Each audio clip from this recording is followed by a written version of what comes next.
Another day, another mini vlog, kaya tara samahan niyo akong mag-restock at magtinda ngayong araw.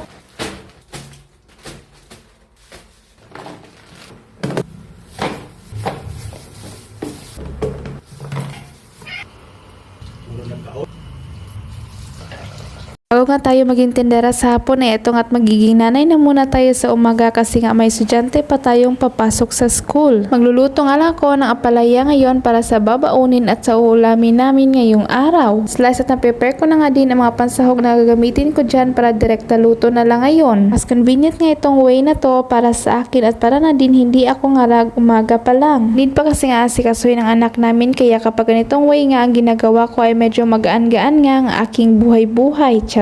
At sure akong hindi kakainin ng anak ko kapag normal lang na luto ang ginagawa ko sa ampalaya. For real talaga yan na kapag ganyang edad pa ay hindi talaga gusto ng mga gulay-gulay. Di naman sa lahat pero ganyan kasi ako noon. Kahit nga nung college ako ay pahirapan talaga sa paglunok ng ganitong gulay. Kaya nung nagka-anemic ako ay sa pilitan talaga sa pagkain ng mga healthy foods Pero ngayon dahil patanda na tayo ng patanda kaya ayan love ko na ang gulay at hindi na yan sa pilitan. Para kainin nga yan ng anak namin ay dinurog-durog ko nga yan at isinahog ko nga siya sa scrambled egg. Pero in fairness, napansin na pa din yan kaya next time ay medyo dadamihan ko na nga lang ng egg. Or on kanin nga ang pinapabaon ko sa anak namin kasi nga hindi siya mahilig sa ulam. Ewan ko ba sa batang ito kasi nga mas bet niya pang inuulam ang fruits. Sen nga nag-uulam siya ng saging, grapes at apple o diba ang weird. Nag-iba na nga din kasi ang kanyang gusto ngayon. Noon nga kasi kahit hindi siya masyadong mahilig sa ulam ay nagsasabaw pa din siya. Sabaw is life nga siya noon at hindi makukompleto ang kanyang pagkain kapag walang sabaw. Di tulad ngayon na need mo pang magalit-galitan bago siya kakain tapos ayan sa pilitan pa yan. At ayan na nga ang proof na kahit sobrang liit nga na ang palaya ay nakikita niya at kinukuha niya. O diba? Sino ba namang hindi matatawa niyan? At ngayon ko nga lang din niya napansin habang nag-edit ako.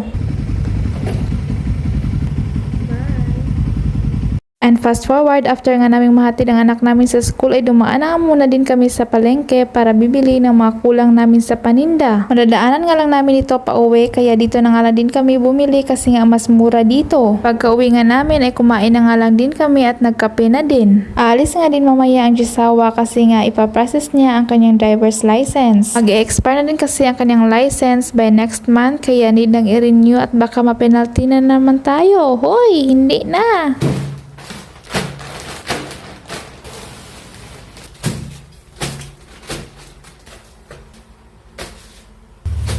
At dahil nga medyo mahaba-haba na nga din itong aking video ay gagawan ko na nga lang din ito ng separate video para naman makikita nyo kung ano ang binibili ko at anong ginagamit ko sa aking pagtitinda. Ito nga pinipare ko ngayon ay order nga to ng kapitbahay namin na 4 na burger with fries. Ay aba naman, salamat! May nag-order din online na buy one take one burger with fries kaya 6 na burger ang pinipare ko. Di nga araw-araw ganito kaya iba talaga ang saya ng heart ko kapag may mag-order ng maramihan. Ang Jisawa na nga naghatid sa order ng isang kapitbahay namin at eto nga akin ay dito lang sa may harap namin. At ang isa nga ay for delivery nga yan. At eto lang naman ang ilang kaganapan namin ngayong araw. Bye!